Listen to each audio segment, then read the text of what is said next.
de futebol. Quente, frio, telefone sem fio. Pique, pique, fique, esconde, esconde aonde? Viu o quê? Bola de mão, roda peão. Pique, grude, bolinha de gude. Mamãe, posso ir brincar na rua? Vem brincar na rua de peteca e amarelinha. Meia, meia lua, se essa rua fosse minha.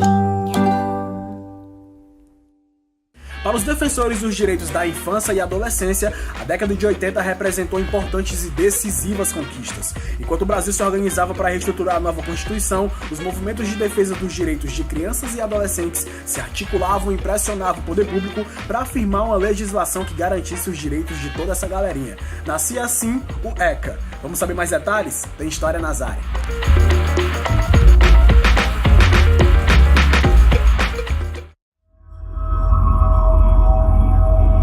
Não existia nenhum elemento específico com relação ao atendimento da criança. O que regulava o Brasil nesse momento ainda eram as leis filipinas, leis portuguesas, e nós já tínhamos aí o Código Criminal.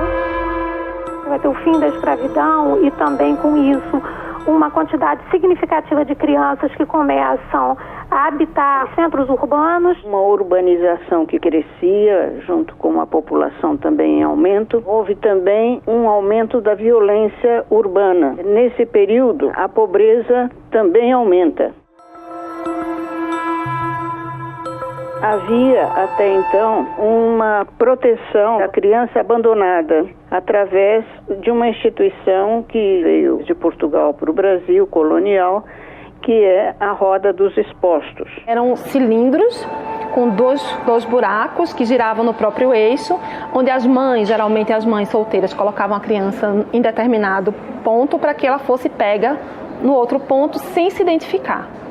Era o anonimato, da época. O Brasil herdou da Europa um debate de que não deveria haver roda de expostos, mas que a criança deveria merecer uma proteção especial.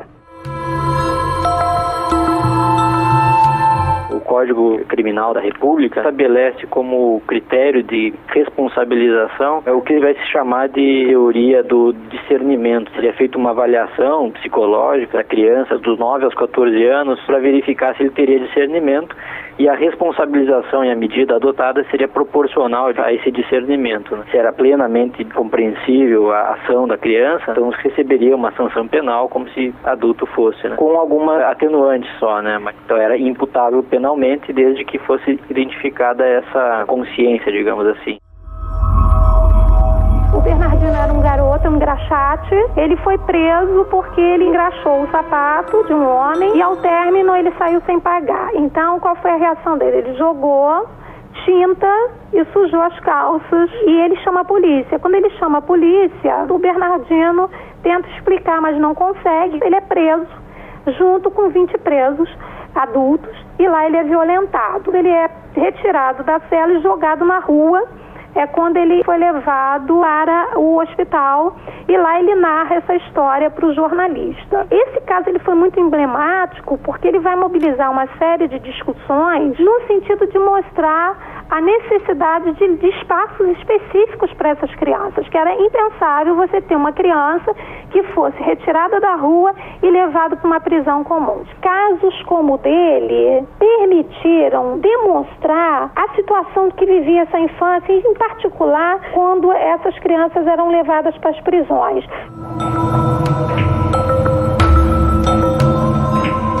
O Estado foi pressionado a criar um código para regular o que não existia.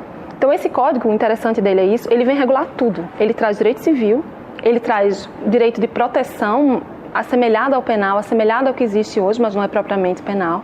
Ele traz direito do trabalho, ele traz questão de adoção. Ele divide as crianças em 2 grandes setores. O setor das crianças de elite, brancas, ricas, e a grande maioria da criança brasileira, que é a criança pobre, negra, abandonada, delinquente, e essa criança recebe o nome pejorativo de menor. Menor era aquele sob a tutela do Código de Menores, que era ou vadio ou delinquente. A vadiagem era o meio para o fim da delinquência.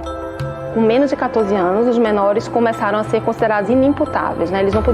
A eles não se podia atribuir nenhuma infração. A partir dos 14 anos, segundo o Código, dependia se ele fosse abandonado ou não. A escola de preservação para o delinquente, a escola de reforma para o abandonado. Entretanto, na prática, o sistema era muito mais discricionário e cabia muito mais ao juiz decidir onde encaminhar a criança do que tanto a qualificação jurídica dela. Com todas as críticas que se possa fazer ao Código, é importante considerar o momento da sua elaboração. É a primeira tentativa efetiva de você construir uma legislação própria específica para a infância, regulando a questão do trabalho infantil, que era uma prática corrente. Uma frase muito utilizada era a seguinte: o trabalho da criança é pouco, não aproveita quem é bobo. Era exatamente essa ideia da exploração do trabalho. Você paga pouco e o que você ganha sempre é lucro. Havia o SAM, que era um serviço de assistência ao menor. Esse serviço só havia em poucas capitais, mas ele foi mais um serviço de tortura, de violência contra a criança internada, mas não educou nada. A principal criação do regime militar foi a FUNABEM, depois deu origem às FEBEMs em alguns estados. Também nessa época eram internadas as crianças abandonadas, sem pais, com pais presos. Tinha então o setor dos menores e tinha o setor dos chamados delinquentes. E ela foi famosa como exatamente aquilo que ela tentou evitar no SAM, a violência contra as crianças. Daí as fugas em massa, a superlotação de menores.